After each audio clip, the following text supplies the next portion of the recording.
Probably just from watching myself, other pro gamers play, big tournaments. He's probably seen, oh, you know what? Everyone's going hatch gas pool. I'm going to go hatch gas pool. And that's completely fine. A really cool thing you guys can do, by the way, if you're ever struggling with a probe blocking your natural, make sure you go for a 16 hatchery rather than 17. Really cool way to get that hatchery down before the probe can get there. And yeah, it makes a big difference. Now, there we go. Okay, I was about to say, really needs to start those queens. He's got 16 drones on minerals, 3 on gas. He's now rallied down to his natural. Constantly building these drones, of course. We want that lava count to stay very low. Every now and then we want to tab to units. We want to say, hey, is there idle lava just sitting here? Nope, look at that. The lava was out for like a second. He was immediately spending it. Now, this is a little bit sloppy. He does need to... Yeah, he's got to kill that probe. He does tell those Zerglings to turn around, and he's sending a drone to his third base. So, opening looks good. However, there is one thing missing. Second Overlord didn't get into sacrifice position. Even if you want to check your natural with that Overlord, queue it across the map. Otherwise, your scouting is very limited. Now, he is going for an Overlord speed build, so I guess it's not as important. Scouting is a bit limited. Okay, now this is a very advanced build order. It's very hard to pull off. So far, he's been droning very well, so I'm actually kind of completely down with how he's done this. The reason is because you spend so much money on this early 100 mineral, 100 gas upgrade when you'd rather pull off gas and just be mining minerals and powering out drones. It's very hard, but this is a great opening so far. So only real problem right now.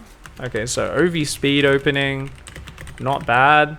Your macro was on point. The thing is, he really needs map control.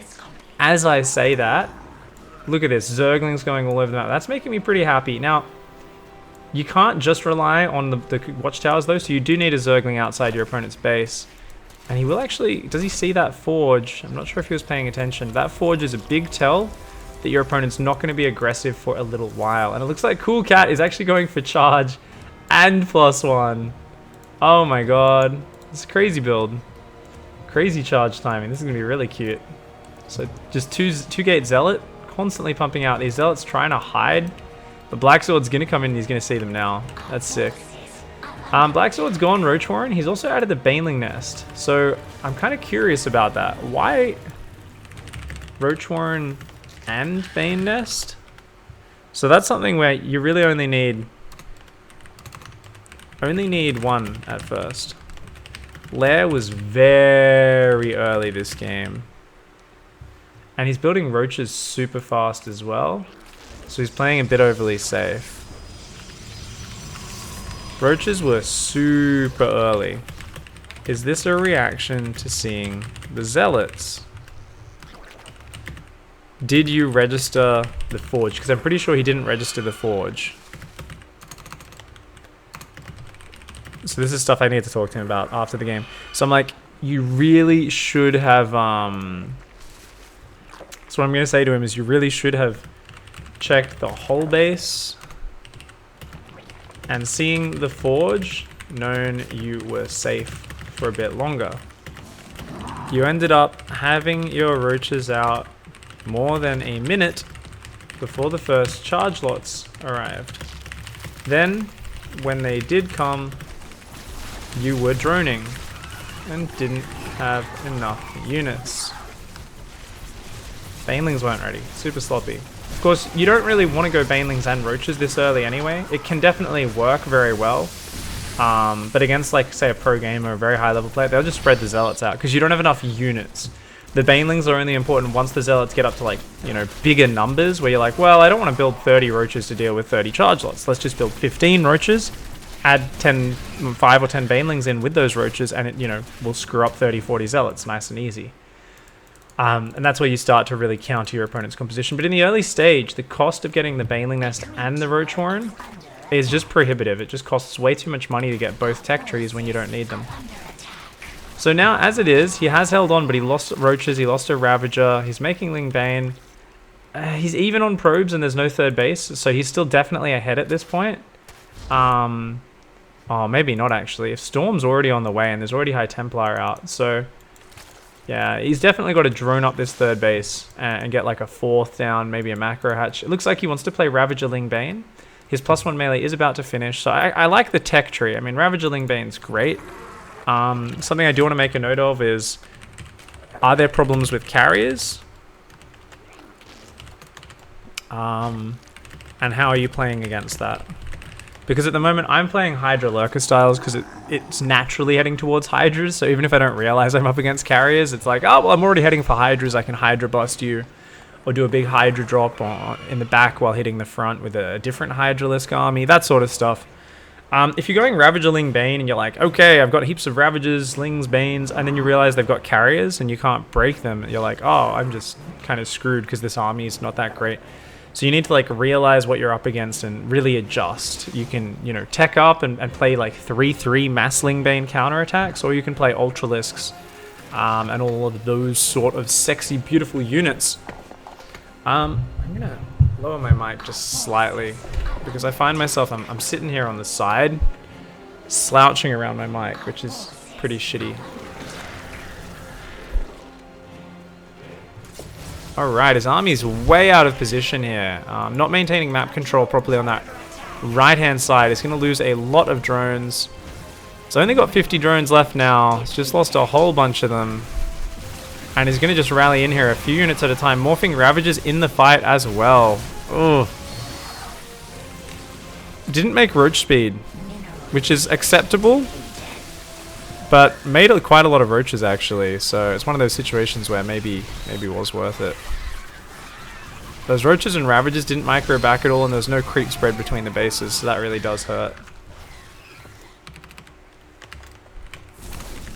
No creep between bases. Poor map control on the right hand side. Didn't realize Charger Archon army was coming. Engaged very sloppily. Okay.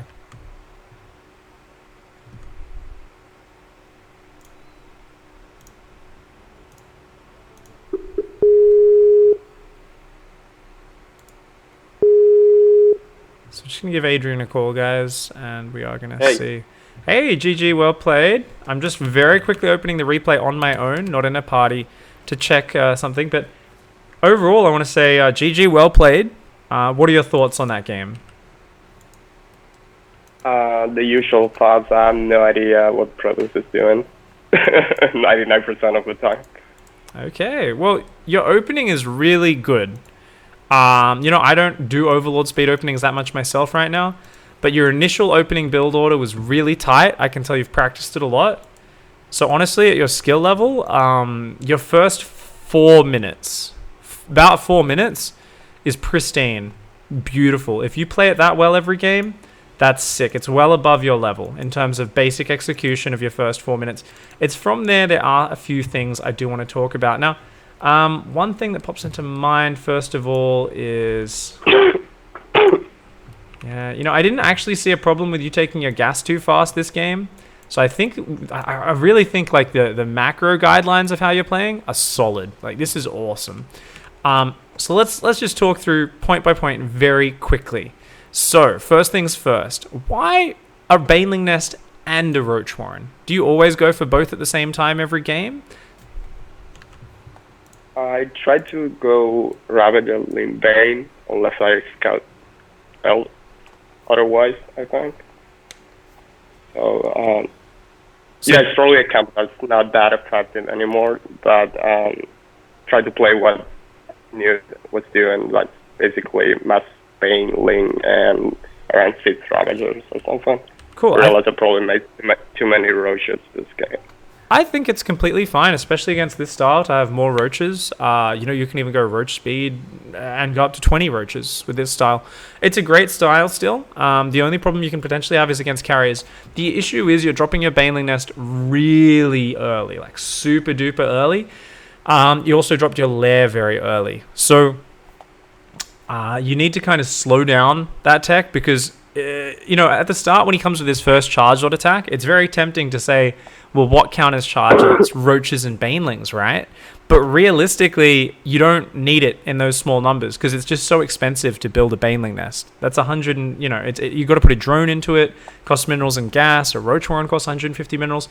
You want to defend your first early pressures up to about 5 minutes, 36 minutes with just one unit. Just roaches, ravagers, and zerglings, or just zerglings and banelings. You don't need the second tech unit until a little bit later on. So you rushed that just a little bit too early. When he attacked you with those first charge lots, rather than having the banelings morphing, if you just got 5 more roaches, it deals with it actually more efficiently. Even though you might think, oh, there's more raw cost of units. Well, guess what? Those roaches are going to be fantastic later in the game, morphed into ravagers, and they actually don't cost you that much because, you haven't invested in that baneling nest early, which does cost the same as 2 roaches, including, the lava of the drone and everything, right?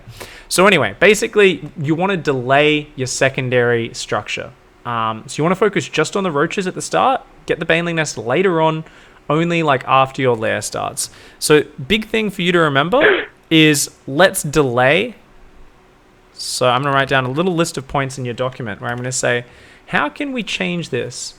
What can we write as kind of pointers to change? And the first one is going to be Bane Nest and Lair. Let's put those at 5 minutes by default. And there's going to be an exception where if there's DTs, maybe you can get this earlier. But otherwise, 5 minutes. And that's going to be a really good rule to make sure you focus on number 1, having enough units to crush any charge lot or adept timing. And number 2, droning really hard and focusing on that economy just a little bit more. So that's a really good sort of general marker that's going to help you out. Past that point, your Overlord scouting. Your second Overlord, in the very early stages of this game, just kind of sits out front your natural. Now, I assume you want to check for, maybe cannons coming in or something like that, right? That's okay. But just queue it up. So after it goes to your natural, make sure it goes across that map. Because in this early stage of the game, your second Overlord just sits out front your natural, and it really just wastes so much time. If that Overlord gets in position earlier, you scout your opponent earlier. Because your Overlord took so long to get across the map, your Overlord speed actually finished.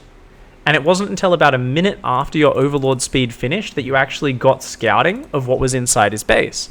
And that could slow you down if he's going for some crazy rush or something like that. And if he's going to Stargate Phoenix, you just want to have that information earlier. So that's going to help you out a lot. So just a very small thing, queue up the second Overlord after it checks your natural to go across that map and get in the sacrifice position. Queue up second Ovi to go across map. Now, past that, you also didn't go through his whole base with your Overlord. So you did miss the forge at the front until a little bit later on. Yeah. Now, did you register that forge was there? Like, did you realize that was there earlier? It didn't tell me anything. I did see it, but as I say, my scouting against Protoss is like pretty much all over the place. So I didn't know that there was probably +1 or +2 that it didn't click at that point, right? So. Yeah. Okay. So definitely, if you do see a forge, what's your read? What do you say to yourself if your opponent's going for a forge? Is there any reaction or understanding that you get from that? Depending on when this guy might be, if I don't see started, then it's probably a timing, especially because I did have a lane on the third and it was pretty late. It's almost like a fake first, I guess. Yeah. So that's all I know. Like, okay. All this sort of timing. Well, let me throw in I mean, they're not making cannons. Right. So. Yeah, exactly. So, but one something you've got to really think though is they're also not going to attack you for a while, right? No one's going to build a forge and then just attack immediately. As soon as you see a forge down super early like this, your opponent's not going to hit you at 4 minutes 30 with 6 or 7 adepts, right? Like the fastest possible adept pressure because they've invested in the forge instead. So it's automatically going to slow down your opponent's pressure. In this game, yes, he hit a pretty big 10 charge lot timing. That's pretty beastly. But it didn't hit you until about 5 minutes 35. Pretty late. So what you can actually read into any forge is your opponent's usually not going to hit you until that upgrade is finished. Number 1, with any sort of big all-in. Number 2, any pressure they do is going to be delayed because they are investing in these early upgrades getting started. So if you take that into account, what you can do is you can just say, okay, I can be a little bit greedier initially because that forge cannot translate into any aggression for a while. So save for a bit longer than normal. So drone a bit harder at first. It's a small reaction, but even just squeezing out 5 extra drones because you spot a forge, great way to take advantage.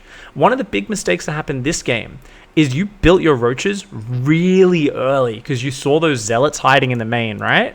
And you were like, oh, I've got to build roaches. I've got to be ready. And you built these roaches at like 4 minutes 20. And you started pumping out these roaches really hard. And the thing is, you had your roaches and zerglings. Was it 6 roaches, 12 zerglings ready at 4 minutes 50? And then you went into upgrades and drones and more gases and all this sort of stuff. And then when his attack finally did hit, even though it was delayed, you didn't quite have enough units ready for it. So if you just built 5 more drones before you started building these units, then I think you would have been in just, you know, so much extra money coming out. So it seems like a small reaction, but opponent has a forge, be a little bit greedier than normal. You make that adjustment, oh, it's going to be beautiful for you. Likewise, 5 minutes 40 when he hit you. What I said before, if you just had roaches out without the baneling nest and you didn't have that investment, just had an extra 5 roaches, stutter step, you know, shoot, stutter step, shoot, you would have cleaned this up very nicely. As it was, the chargelet's got a little bit too much damage done. Killed a bunch of roaches, ravagers, queens, banelings. Super good trade for Protoss because chargelets are a really cheap unit. Super cheap unit. Okay, so those are the main things. So if you were just a little bit, you know, more on top of the scouting at the start, get that overlord in position.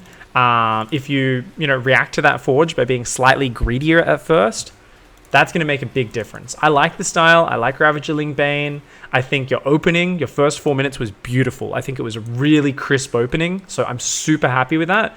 Like I cannot stress enough with an opening like that, if you can like refine the next little part of your game, how much you will be destroying your Protoss opponents on ladder. The level you're at the moment, like you will destroy people if you can take that same level of refinement up to the 6 or 7 minute mark. So I'm going to hop out of this replay now. I know you didn't have the replay open. I just wanted to go over those points quickly, really grind them into your memory there. So as it says on our document, main thing to change, delay your baneling nest in your lair until 5 minutes or thereabouts. You know, make sure you're delaying that about a full extra minute from when you're used to getting it. Queue up your second overlord to go across the map immediately. And if you happen to see a forge, be a bit greedier. But the main thing is just the baneling nest in the lair and being a little bit more on top of your scouting. And that's going to make everything beautiful. Draw a little bit harder. Yep.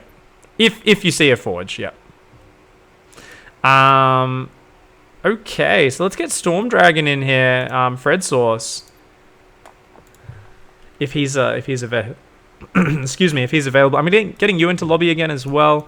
I know we spent a little bit of time in that replay, so I'm not sure who's still around. I'm going to get Cool Cat into game as well, just to observe this next one, if Storm Dragon, Mr. Fred Source, is here.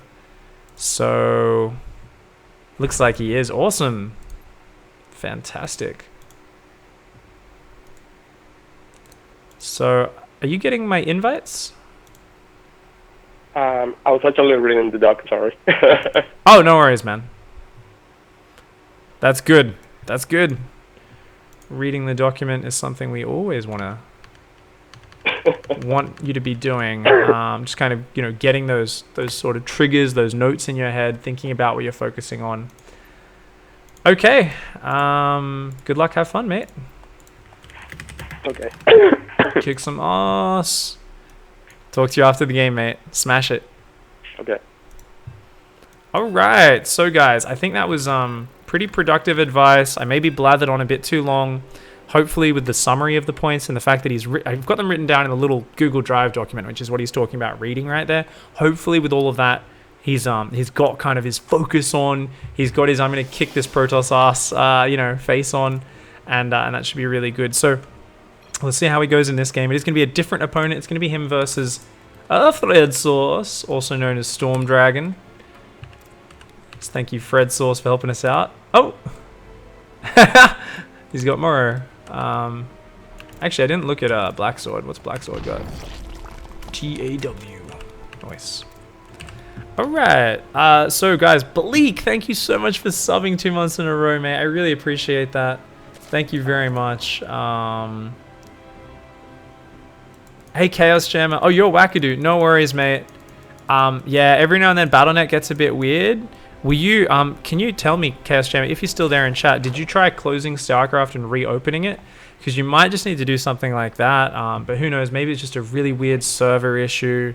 Maybe your local BNet server was having issues. I don't know. It's usually only one EU server, I'm pretty sure. So, a little bit bizarre. That kind of sucks. Oh, good now. Thank you.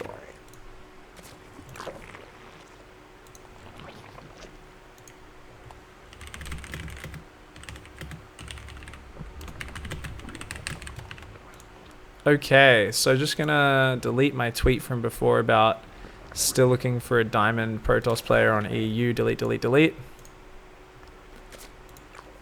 Just gonna delete that tweet quickly, and that should be good. Alright, cool, cool, cool. So guys, we're focusing on a couple of those points.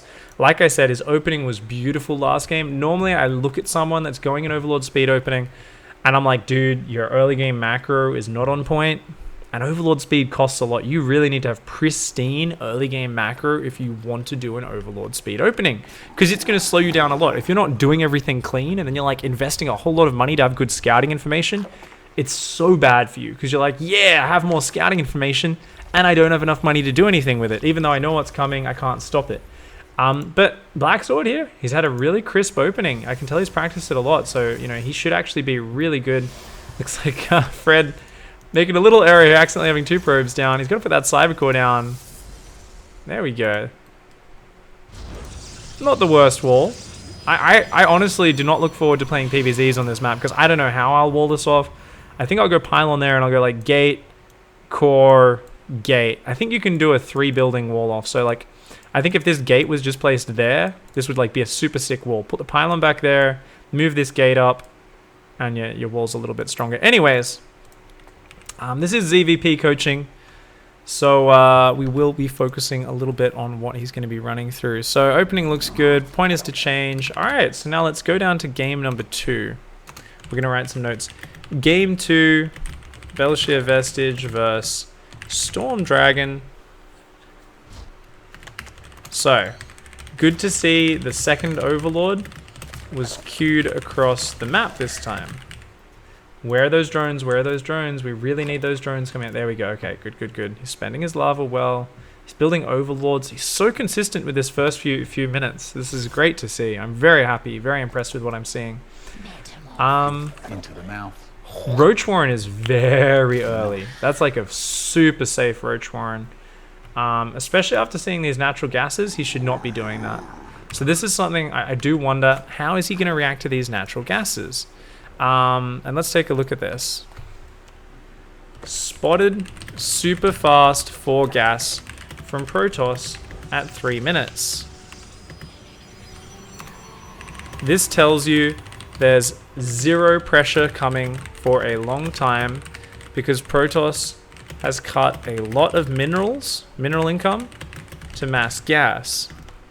You can drone super hard and ignore any ground defense other than a few speedlings. Don't worry about any attacks until, say, a minute later than normal.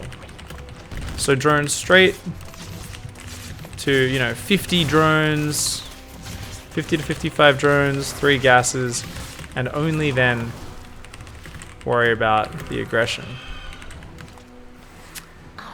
This game, there was a small 3 adept poke, yet you built roaches. This type of super early, small and pre-glaive pressure, you need speedlings to shut down. You reacted as if this was a 7 to 10 adept pressure with a squad of roaches and speedlings.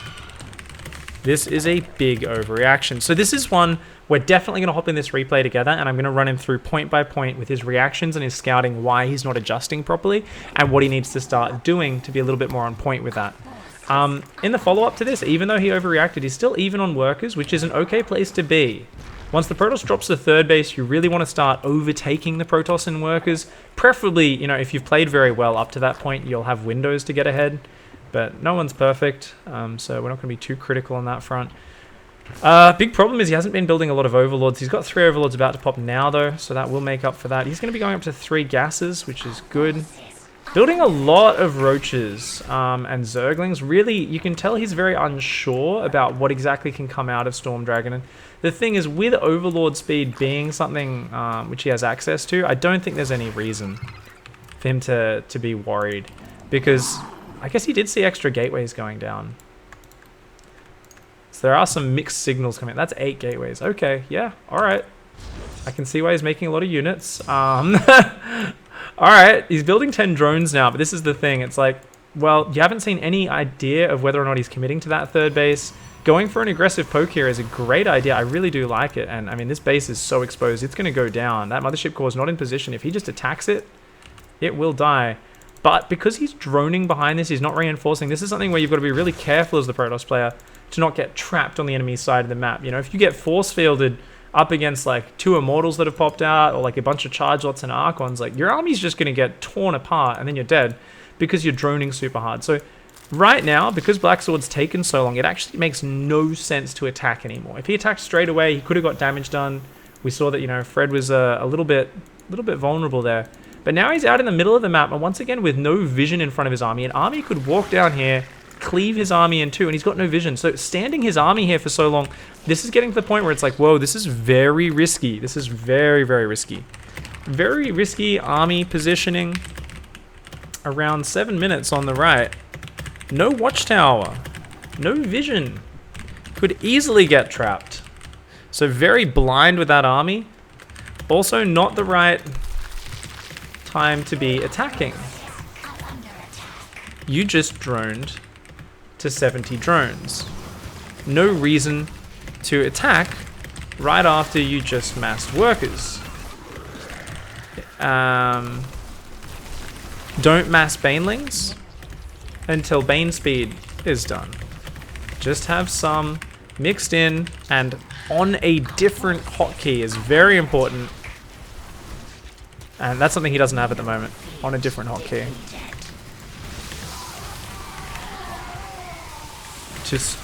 To punish A-moved charge lots.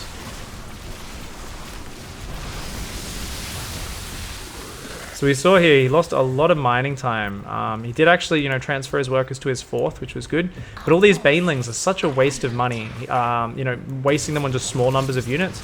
You really, you know, banelings are there to stop a big charge lot attack on the front.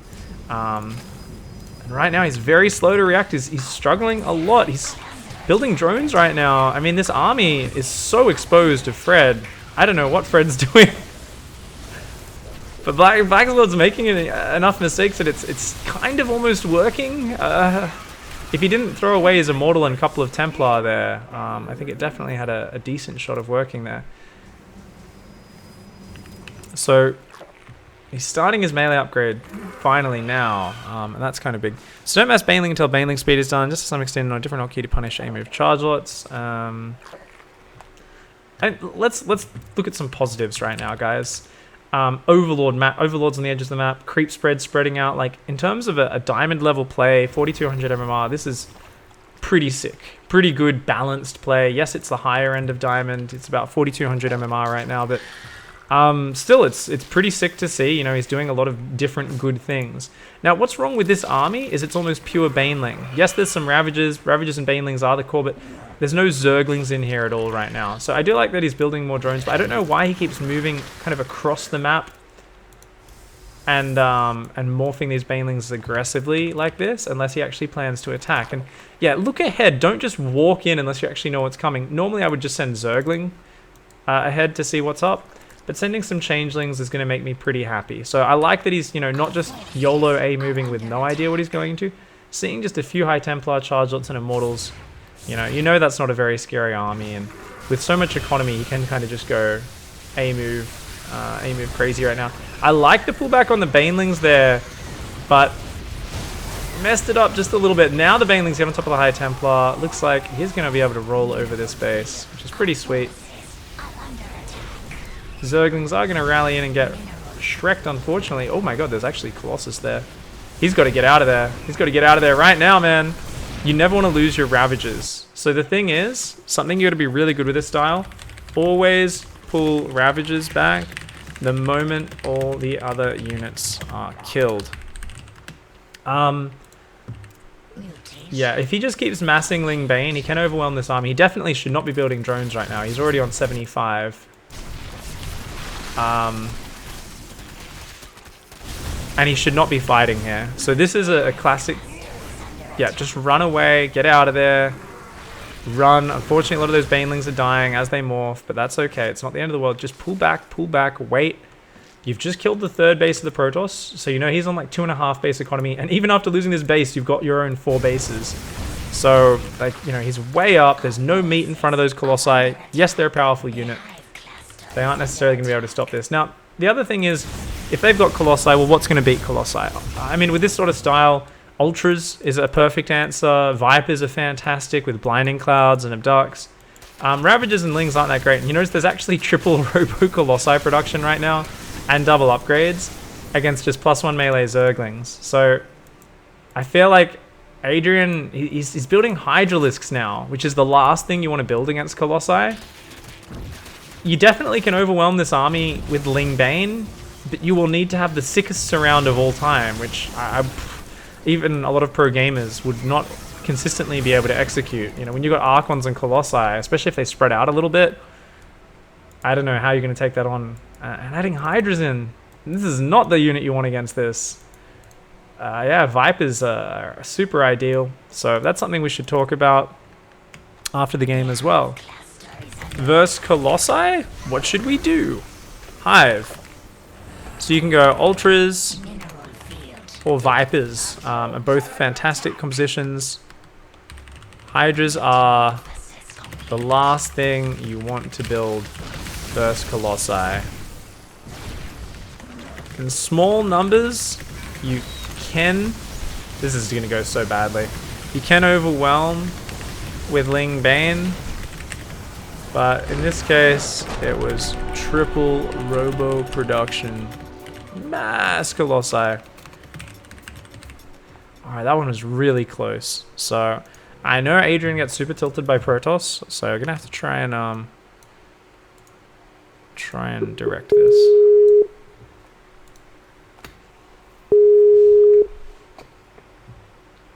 Heyo, GG, well played, man. You actually played that early game really well. Some big step-ups there. Unfortunately, he did surprise you with, he actually had triple Robo Colossi and he had double Forge. So he actually had like 3-2 upgrades or something, and like an extra 3 Colossi just joined up with his army. So that army suddenly... Holy crap. Yeah, even though he didn't have any gateway units, it became this like perfect army for beating your mid-tier units, and unfortunately Hydralisks are not the unit you want against Colossi. It's a situation you run into very rarely these days, is Colossi against Zerg, so it's very easy to kind of panic and make the wrong decision. I know I've done it recently, because a lot of people have started mixing in Colossi sometimes, just doing a random, hey, I'm going to start building Colossi, and you're just not used to it sometimes, so you do freak out a little bit. So let's talk about that late game. Well, to be honest, after 5 minutes, I have no idea what Protoss is doing, which is the recurring 10 team that you'll get me. Well, you were all over, and over, yeah. You know, you were doing really well. Like you know, Ravager Ling Bane is a great composition. It's very versatile. You were destroying the Storm army, you know, beating the Charge Lots, the Immortals. There weren't that many Immortals. I'm inviting you to party, by the way, so hop in. Because we need to look at the early game of this replay, and we need to talk about how you react to certain things. And this is something where it's so hard to talk about all the different reactions and situations without having a situation in front of you. There's a lot of inherent logic that leads to decision making in StarCraft, and you can talk about those things in isolation, but it's very hard to actually learn them or teach them without actually watching it directly in game. So I really hope Fred hops on Twitch, and the Protoss players as well, so they can kind of think about this from the Zerg perspective. I'll just message Fred quickly. Storm? Wait. Watch on stream. we analyze for 1 minute, for 5 minutes, then play another if you are down. All right. So, talking about the end, talking about Colossi. Next time you see Colossi starting to come out, always start a hive transition. In small numbers, 1 Colossi joins the army, 2 Colossi. It's not the biggest deal. Surrounding and flanking becomes more important, but nonetheless, Ravagerling Bane will get on top of them so fast. It's still not that effective, right? But there's always a point where Colossi do become just insanely powerful because of their range, and once they get enough numbers, they become super powerful, whereas Archons don't really have the range. So Ravagerling Bane can always do decently against Archons, even in high numbers, especially if you've got the income advantage. But against Colossi, they start to just roast your Lings and Banes before they get close, right? They start to abuse chokes and positionings a lot more. Whereas if they don't have that army, if they've just got, say, some High Templar or some Archons, your Ravagers actually have the biggest range. Corrosive Bile, you end up being able to dictate the positioning a little bit more. But in this position, Colossi are very weird because they take away that advantage of you. They take away that ranged ability for you to dictate the pace of what's going on, the positioning. So, go for Hive, and personally I think Vipers are one of the best units if your opponent's going Colossi. Even if they have High Templar, just don't let them see your Vipers coming in. Don't just like walk your Vipers into Watchtower vision, run up to their army, and they can just like click the feedbacks, from a screen away so that they feedback you instantly when you get in range. Come in from an angle where they haven't seen you coming from that direction, preferably. Drop Blinding Clouds or Abducts all over the Colossi, and your Lingbane Ravager army will still do very well. Another unit which is fantastic in this situation is Ultralisks. Keep in mind, you're up against a Protoss who's got 5 bases, he's got cannons everywhere, you can't counterattack his bases, you go into Ultralisks, you build 8 Ultralisks, he's got 6 Immortals out by the time you engage, you lose the game. And you think, holy shit, Ultras are bad. That's a situation where you fucked up earlier on. So just remember, if you let the Protoss just take 5 bases comfortably and have a 70 probe economy, without you really messing him up at all, well, you've given the Protoss too much space in the game. But this game is a more realistic you're scenario. talking about Vipers and whatnot, but Yep. I think I did way too much damage this game. There's no way how it was going to work. So Actually, because you were actually in a very good position still, even though you definitely did take damage and things got, messy and awkward, you actually did a good job of pulling your drones from your 3rd to your 4th. And then when you wiped out the economy on his 3rd, if you pulled back from there just a little bit early, kept a few more Ravagers alive and, immediately started transitioning, I think you definitely had a big enough window to get that going. You had a big economy. You were actually up at almost 80 drones. It's very easy to lose track of that when you've got charge lots warping in behind your natural while he's running in the front. But remember, he threw away his High Templar and his Immortal in between your natural and 3rd base. He lost a lot of units, and because you were running away drones, you didn't actually lose that many workers. You mostly lost mining time. So you actually absorbed his aggression very well. You did a really good job of that. So keep in mind as well, you can also buy a lot of time. If he pushes with just the 3 Colossi, you can wrap around that with Ravagerling Bane and Overwhelm.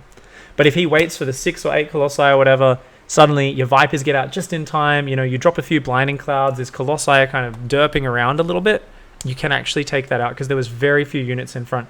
But you also needed to stick on Lingbane Ravager. Going for the Hydralisks doesn't work too well because you've already got your upgrades in melee, and they're very expensive and very gas expensive as well. So go towards Vipers, go towards Ultras. It's a slow transition. It's not something that just happens instantly. But in the meantime, if he pushes on creep, you go for a big surround. You can still take his army out, and you can keep hitting him with those Ling counterattacks. His economy was down in the dumps. He did not have a lot of income at all. You had way more. So that's the late game. That's all good. Let's talk about the early game a little bit more. And let's rewind our mind, reset, forget about that late game. Let's go right back and actually look at what happened here. Now, I want you to we're going back to 3 minutes, right? And this is very important because you see him do something very odd there. Notice your Overlord. Are you on your camera? Mm-hmm. Yeah, so check out. I think you're going to look back at that Overlord in a second, in about 5 seconds. Let's take it. I noticed there was no gas, but then again, I have no idea where Protoss is supposed to take gases, and now he took 2. So yeah. So this is super early. This is 3 minutes he's put these gases down. That's insanely early. Normally, a Protoss player will either take a third base before they take these gases, or they won't take these gases until like at least like 4 minutes. Because check it out. Go back to everyone's camera. Look at his economy. To put guys on these gases, he's going to have to sacrifice a lot of minerals, which really takes away from his ability to pump out charge lots, to get his gateways up on time. Like his third and fourth gateways are only just starting at 4 minutes. He's not going to be able to hit you with a super crisp, aggressive, timing of like 4 minute 37-8 adepts. And this is something you need to factor in, right? Is you need to think, what is the standard Protoss opening? And this is something I know you're not very familiar with right now, right? But normally a Protoss player wants to delay those gases till after they've taken the third. Well before they put these gases down, they want to go for extra gateways. They want to hit a nice... With this opening, right? He's going for the glaives, right? He wants to attack you with a whole bunch of those adepts with glaives. He wants to have like 10 adepts as that, upgrade finishes, something like that. But he's actually taken his gases before he even put down his tech structure. This is a very inefficient opening from Fred Source. This is something I hope Fred Source is watching on Twitch chat as well. So just he gets a little bit of advice.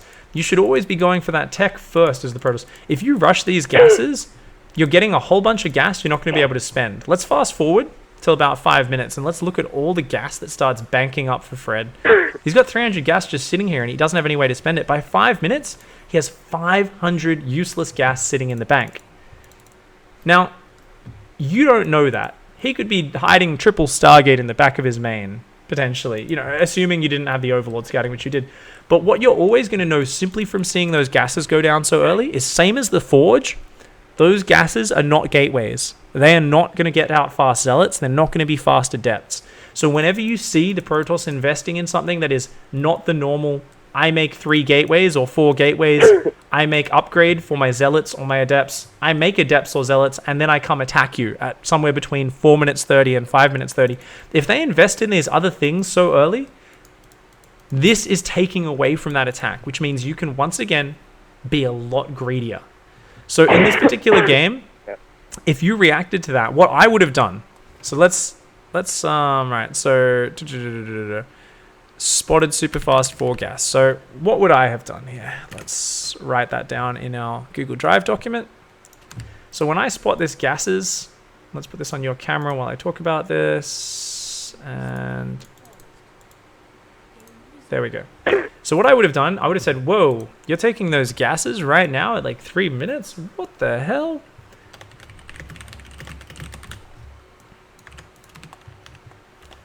I would delay my Roach Warren until 4 minutes plus, maybe even later than 4 minutes. I would drone super hard, and I would scout a bit more for something that he's spending the gas on, for DTs, double Stargate, the weird gas heavy things, right? So basically, I would be a bit greedier. So if normally I stop at 40 drones, build a bunch of roaches and zerglings, I'm going to say, you know what? I'm going to stop at 50 drones and then build roaches and zerglings. So very similar to spotting the Forge, except this is even a bigger investment than a Forge. Forge is 150 minerals and then maybe an upgrade on it. This is 6 dudes mining gas. Well, I guess in this case it was only 3. He only actually put on one of the assimilators. But it's 3 dudes mining gas rather than minerals and double assimilators, which is the same cost. So this really slows down his progression in that normal path. Now, this is an important point right here as well. You see these adepts coming across the map? And there's a timing thing which happens here. This is 4 minutes 15. This is very early. And this is a very easy mistake to make. A lot of players will make this mistake. You look at this and you go, oh shit, this is an adept timing. And you treat this as if it's that 7, 8, 10 adepts with glaives coming, and you start building roaches. The correct response here was to say, actually, that's only 4 adepts. Build 20 zerglings, wrap around them, kill them. You don't need roaches at all against this. Because this is not that big ball of adepts which kills zerglings. Instead, this is just a faster than normal, hyper-mobile little group of adepts, which roaches aren't really going to be that good at stopping because they're not out in time for it, and they're not mobile enough to deal with it. So these adepts get to be nice and annoying to you. It's not like they kill that much, But what they do is they force you to build way too many units. So just 4 adepts with no upgrade forces out 6 roaches and about 20, 25 zerglings. Yeah. So that's a really good win for him there in terms of now he's up in workers. Even though he doesn't have a third, because like I said, his build's been very inefficient. He's not spending his money right now. You had a big opportunity to get way ahead there. So just being able to make 2 differences in your reads. 1, fast double gas equals their aggression is slower. So starting to recognize these signs of greed rather than signs of aggression. Faster gases than normal? Okay, that's weird, right? So let's write down the key points. So gases, oops, here we go. Gases faster than 4 minutes, sign of greed. Fast forge, that's a sign of greed because it's always working to later in the game. Yes, these things can still lead to a big attack later. They can still do a big attack, but 1 sign of greed on its own says, oh, build an extra 5 or 10 drones than you normally would. 2 signs of greed, build an extra 10 or 15 drones than you normally would. That sort of thing. So you can just make up these general adjustments. You don't need to know exactly what your opponent's doing, but you can have these set reactions to these generic symbols that they have. And this goes the same for all races and all matchups to some extent. It's just a little bit different against each race to read these things. So if you see fast gases, that's a big one. Fast forge, sign of greed. And you basically are just going to drone harder and then build the units later. Now, the other thing is, if you ever see these early adept pressures, where it's 4, 5, maybe even 6 adepts, but, super early, no adept attack speed, they're clearly going for other things behind it, just defend with speedlings. The roaches are really there for the beefier, slightly later attacks. If you keep that in mind, it gives you so much control, because it also makes it very hard for your opponent to take a third base. If you've suddenly got, you crush those adepts, you've got, even if you overbuild Zerglings, at this point of the game, you've got like 30 Zerglings out, and you're just like, how are you ever going to take a third base? And he has to warp in a whole shitload of adepts at home, walk over to the third, and then take it. Often your Zerglings will just shut down the third the first time he goes for it, and that'll really screw him up. Like at this moment, look at what he's got. 3 Stalkers and a Zealot and a Mothership Core. If you had 30 Zerglings over there, that third was dead. 100%. So, not saying you should be building those Zerglings to shut down the third, but it's one of those bonuses of shutting down these very light adept pressures. Okay. Reading the early game is the big thing. That's going to be huge. We talked about the second Overlord. You were much faster with your scouting this game, which was sick. I loved how much you kept going in with your Overlords. Your map control with your Overlords and units on the map was very good. One poor moment with your map control is what we're about to see right now. And this is the moment where you gave up control of this left watchtower for a long time, and you sat over here on this right-hand side, and you were morphing a lot of Ravagers. Try to only morph Ravagers if you're going to either be aggressive or you have to defend. And at this point, I'm not sure if you were planning to attack. If you actually attacked him right now, I feel like maybe you could have shut down this third or at least taken a good trade. But you kind of just sat in the middle of the map here for a little while, and I'm not sure. Were you planning? Were you planning to attack, or were you kind of just umming and ahhing about it, or was this just you kind of defending in the middle of the map? I was having second thoughts when I moved into the right. I was thinking about attacking, and then I had like second thoughts. I don't have Bane speed. This is going to be bad, and then I just sit there.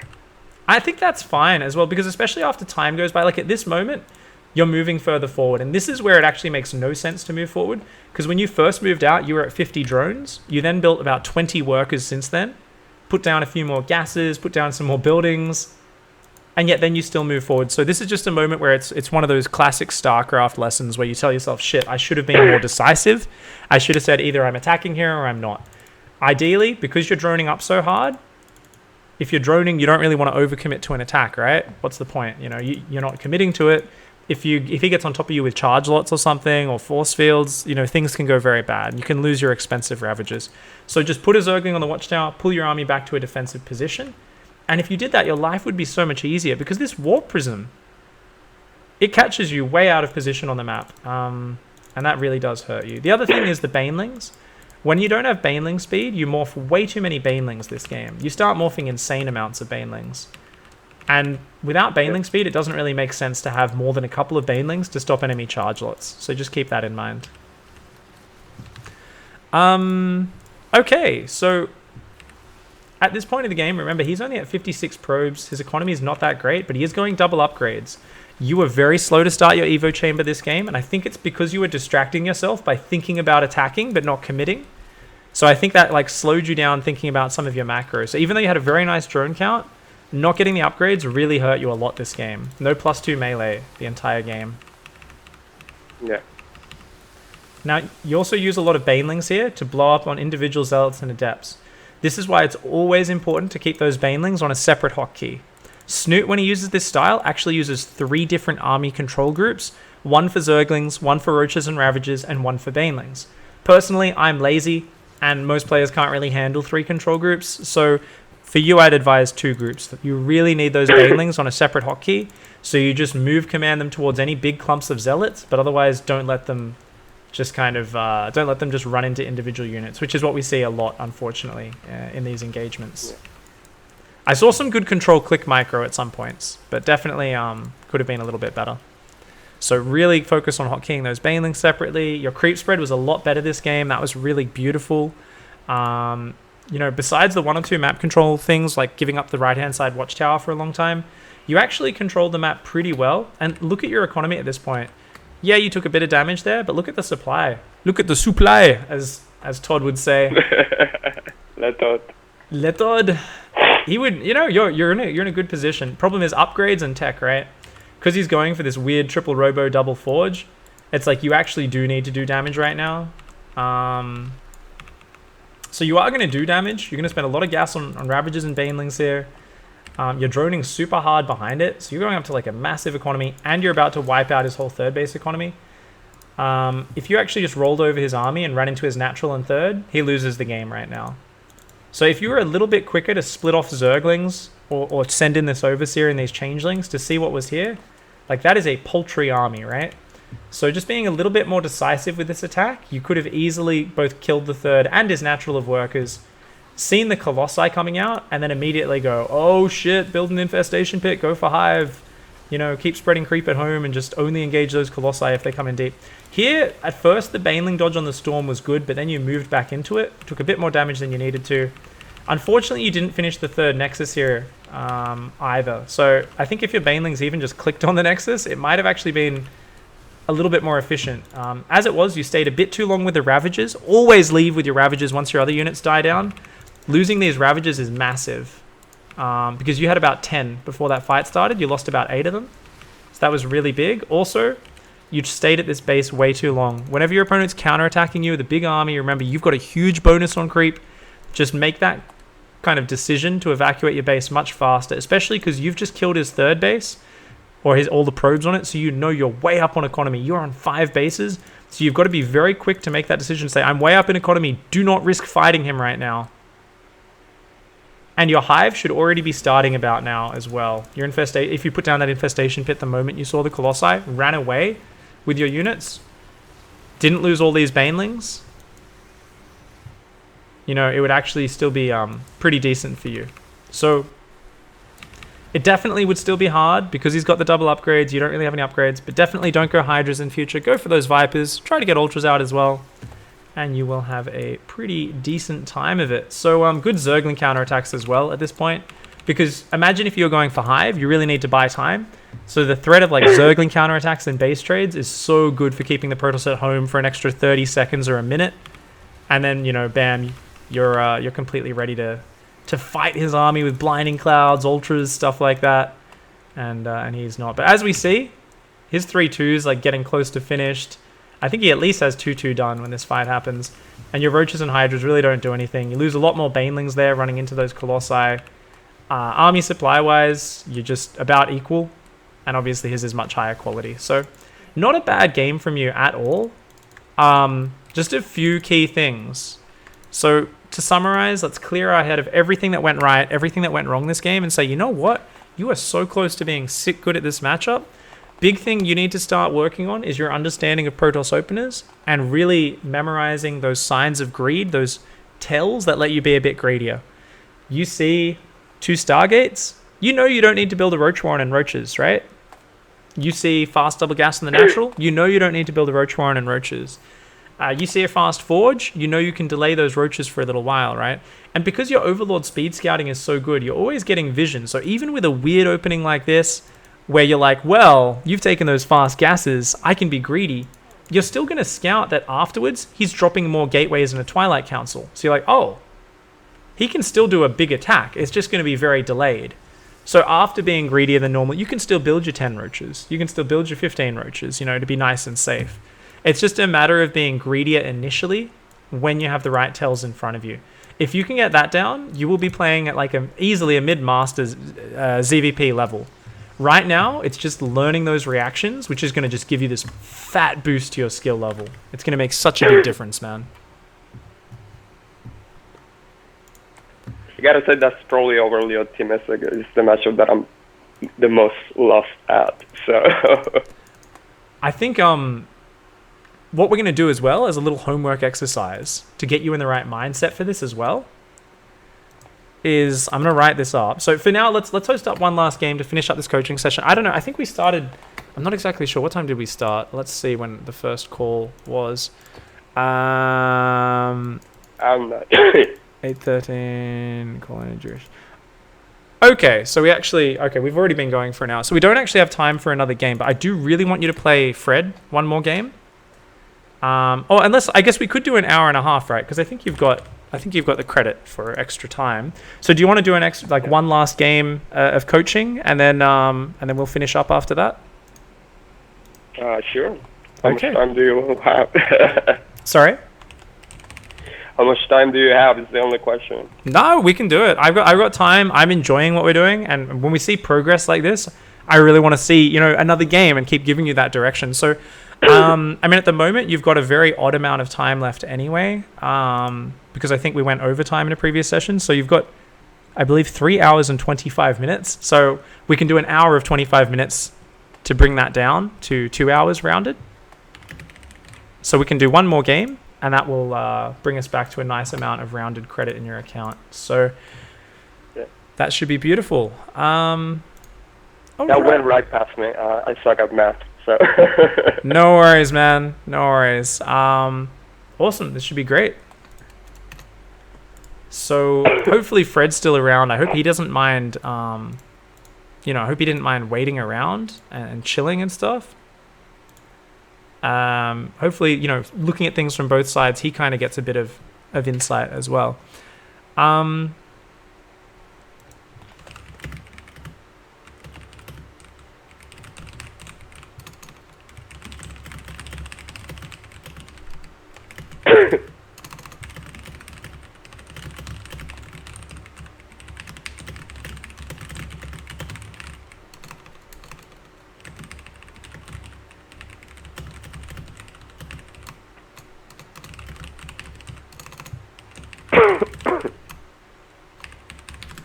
Okay. All right. Good luck. Have fun, mate. I will hang up once again, but I will write a bunch of notes and everything. We'll talk very briefly after this game. Good luck. Kick some ass, man. Yeah. Awesome. Okay. So I'm going to tell these guys to add each other as friends after this because I think they are a pretty good match. They definitely should play some more games against each other. Hopefully you guys are getting something out of this. This is really cool because we are seeing a lot of Protoss players play kind of weird and all over the place and with different strange builds. And learning how to react to that is actually a very valuable lesson. And since I do think Adrian actually is one of the very few players here who is just playing this like, hey, I actually have a very refined opening build order. It's cool to be like, well, actually, we need to talk about your reactions to things. Normally with people, it's like, well, you don't even have a strong opening structure to your build, so we need to work on that before we can talk about this stuff. But with Adrian, it's like, hey man, your opening's pretty damn crisp. This is sick. This is some sick play right now. Like, let's just focus on actually, reacting to all the different things that Protoss does and understanding them.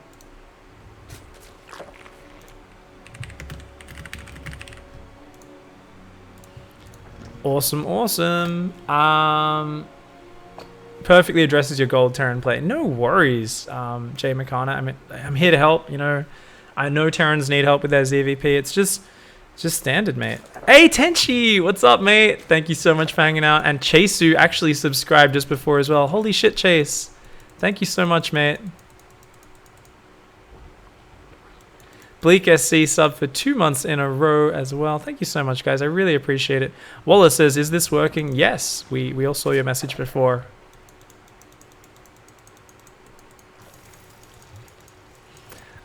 You actually can always take something away from pretty much any improvement for other matchups, but obviously it's nowhere near as catered towards that stuff. But I think the big thing we're looking at here is how to understand signs of greed and signs of aggression, something you guys should definitely be thinking about. You know, a very old video, but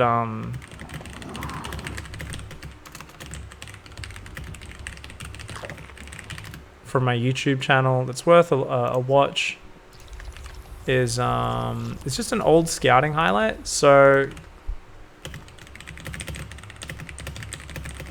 that's kind of what we're looking at here, is signs of greed and signs of aggression. It's about kind of having a flat characterization of certain scouting tells so that you can have set reactions. And that's the secret to solid scouting. A lot of players, when they're even, I'm talking like masters players who I've spoken to, and I ask them about scouting, and they're like, and I'm like, okay, analyze this situation. Tell me, what do you see? And a pro gamer will do something like say, well, I guess I'll tell you what. First of all, the masters player will be like, well, if I look at this base, he has 2 gateways chrono boosting, which means he could be doing an adept rush or a stalker rush, or it could be 2 zealots. And, you know, if it's 2 zealots, well, then that's slightly different. And they'll kind of like over-analyze these very small points, which don't really matter. If it's 2 adepts, 2 zealots, or 2 stalkers, if they move across the map, you build 10s of speedlings and you defend it. Like, there's nothing to worry about there. So if there's no set reaction, you don't need to think about it, if it doesn't affect you in that way. Definitely, it's nice sometimes. This is around pondering the details. But the most important thing right now is to really just focus on, is that something that I need to react to? Who cares if it's adept, stalkers, or zealots? It doesn't really change that much. That's for you to worry about down the line. So what we want to focus on here is, oh, he's actually been way more efficient this time. Okay, cool. Fuck, man. Oh no, Adrian hit a big supply block before, so he's been way less efficient than normal, which is a real kick in the nuts. He's got 9 Zerglings out. Let's see how he reacts. Okay, so I'll talk about this a bit more in a sec, guys. But basically, what I was saying is you want to have generic reactions. So putting into something signs of aggression, signs of greed, you're like, it's aggressive, build more units. It's greedy, you know, do it the other way. Especially as a Zerg player, this is very important. He didn't build any extra Zerglings. He didn't react at all to seeing these adepts come across the maps. That was a big mistake there. Luckily, he's got 2 queens right here, so with the Zergling wraparound, he should be able to clean up, 3 of these adepts before the Zerglings go down. That's actually a good cleanup. Only losing 4 drones is not a big deal. He really should be droning very hard, though, behind this. Yeah. His Overlord's going to go through again.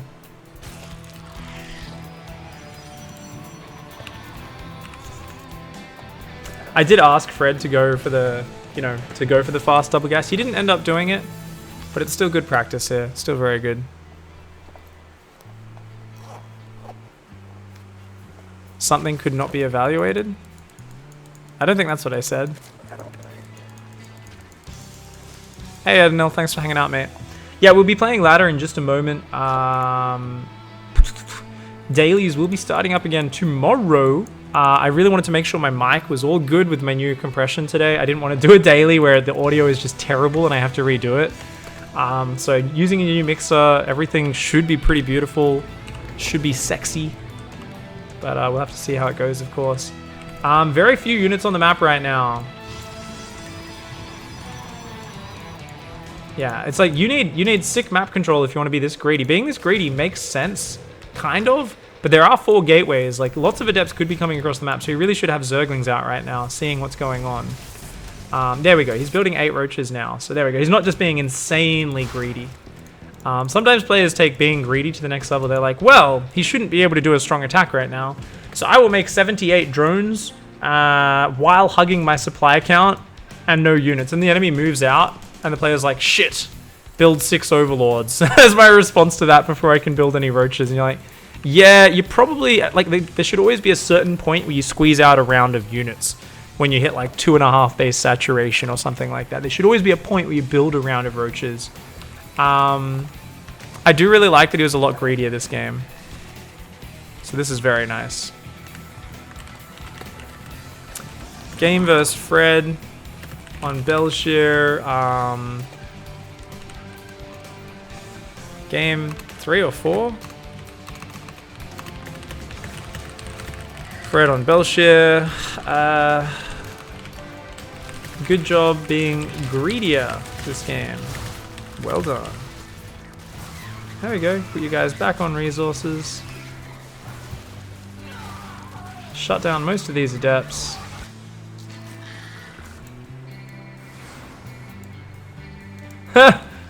Run, girls! Get out! Get out! Run! I think it's like Fred just assumed they were gonna die, so he didn't shade.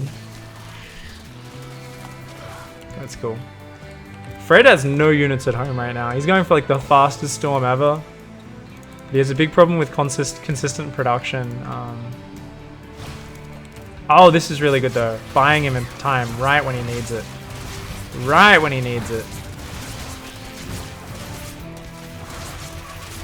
Pick up and leave. Good job. Fred so desperately needs to be pumping out immortals right now. Yeah, he's got 2 robo immortal production. He needs energy for storm. So let's look at... He's got 58 drones here, spread across 4 bases. 6 gases is actually a lot. You don't really need 6 gases. That's actually something I should really point out. So I'm going to finish writing the homework, by the way, for Adrian here, because he's so lost against Protoss.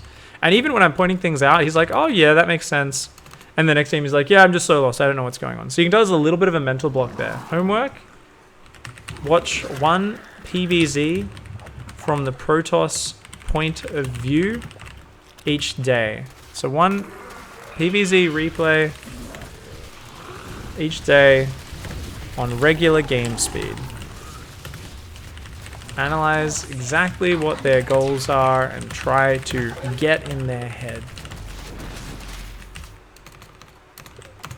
Some days, watch a VOD of a pro PVZ from the TOS perspective, thinking about the build order and writing down... Actually, yeah, I think the whole... Write down the first 6 minutes of their build, exactly. Writing down exact build for the first 6 minutes. So this is an exercise which, by doing, he will actually start to think about Protoss builds a little bit more. And that's what he needs to do, because at the moment, Protoss is just the enemy. And outside of like very generic, if I see this, it means he's trying to kill me. Or if I see this, it means he's doing this sort of attack. He's very undiscerning in how he's reacting to what's going on. So even though things have worked out this game, you know, he's in a good position. He's controlling the pace. He should be able to go kill him now, actually. You don't want to wait too long.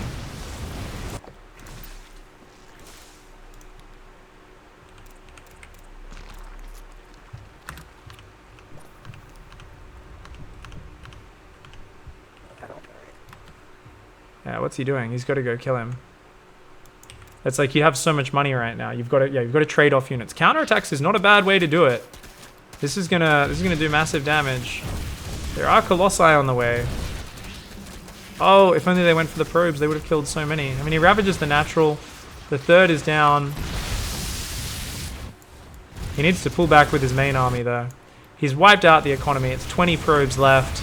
He's killed 38 probes this game. He just needs to pull back, be ready to abandon bases, and come in with a huge flank if he defends this army. Why are you building drones right now? Your opponent's on no economy. No. No, no, no, no, no, no, no. We're not on call, so I can't tell him what to do right now. Because I had to hang up because he's coughing. Well done. Great Ling run buys. Keep producing units non-stop when you're ahead. Ah, he's only coming in from one direction. No flank. Why no flank? He's gonna have enough units, but this was very poor setting up. When there's only literally one thing you need to focus on, and it's getting the right engage, and your opponent only has one shot at winning that engage, you should put so much focus into setting up that fight. He ended up winning it. He did some things well there. I'm not going to be too critical, but he's got to make these decisions a little bit better at those clutch moments, and that will change up everything.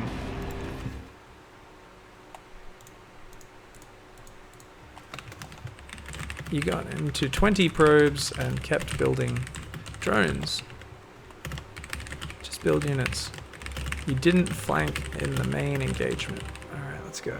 Skype call. We're going to finish up this session now, guys. Just a moment.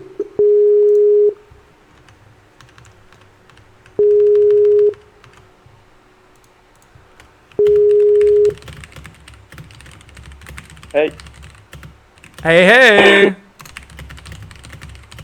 Sorry, Right. I was coughing. So No worries, mate. I appreciate you protecting the eardrums of the stream. GG, well played. Great play that game. I love to see you being a little bit greedier that game. It's awesome. It's great. You were a little bit slow when you spotted his adept pressure. You didn't build any extra Zerglings, and you only had 9 Zerglings out. You were lucky you only took about 4 or 5 drone losses there. Potentially could have been a lot worse. So there was that one moment where if you built an extra 10 Zerglings, it would have been an easy hold. Got a little bit dicey. After that, though, I like that you're being very greedy. You did have a little bit lacking map control, though. Having a Zergling kind of... There was a bit of time where the watchtower was bare, a bit of time where there wasn't a Zergling outside his base. So definitely just always continuing to improve that map control is something that's a never-ending battle. 90% of the time, though, your map control is great. And like I said, this is something I'm complimenting you on. I always demand perfection with this, because as you're playing greedier, you want to have more map control, more warning if he decides to do an odd move out.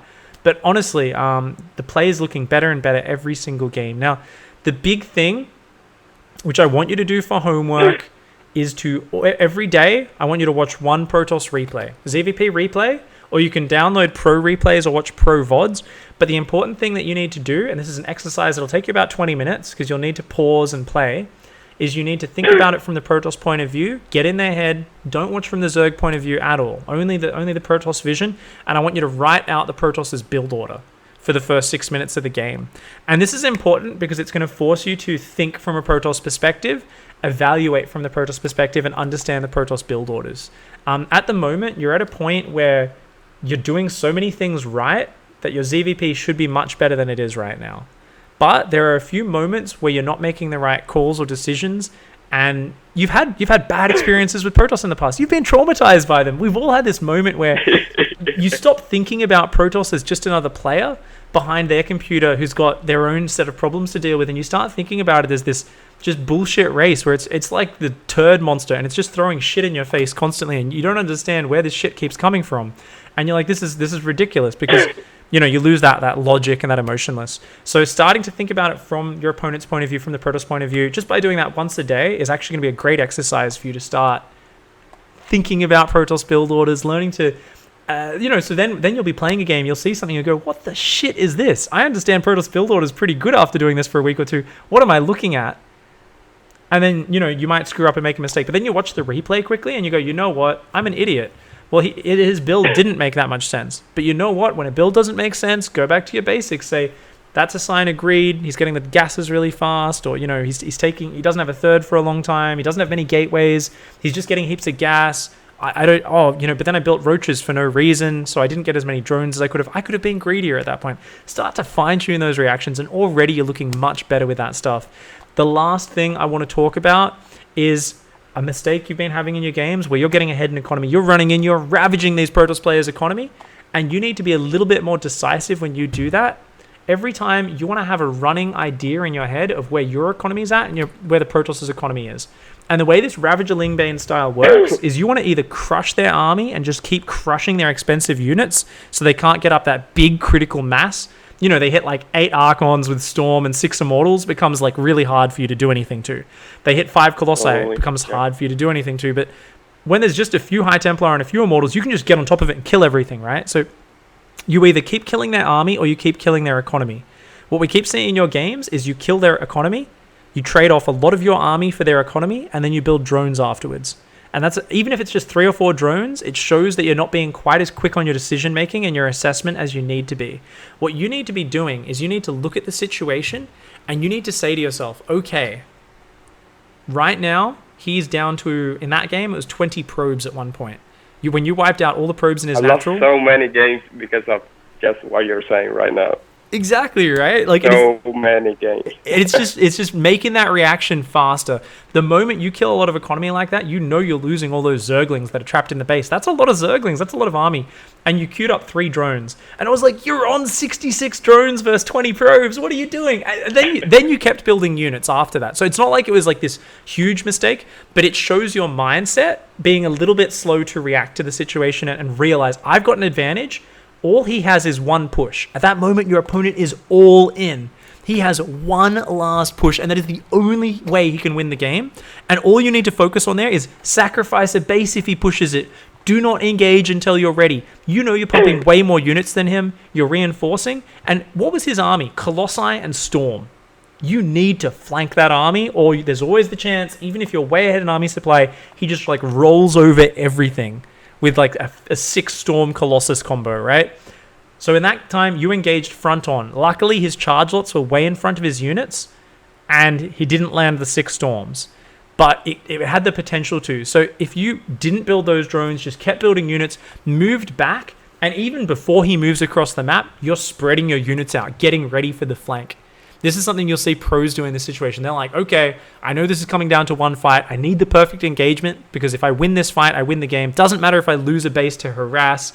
Doesn't matter if I sacrifice a base. Just set up that flank, come in with that 6 surround, and you will crush it. You will destroy.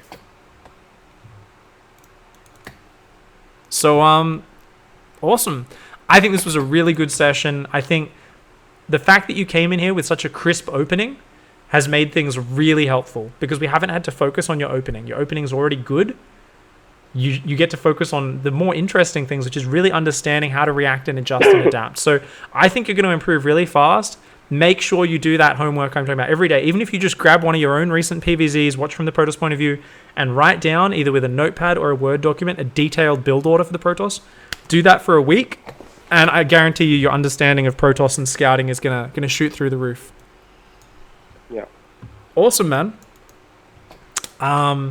Thank you so much for getting coaching with me. We will meet up again. Hit me up whenever you want to set up another session. Just shoot me a message. And catch you next time. Thanks to you, man. Thanks for coping with the coffin. It's been annoying, I know.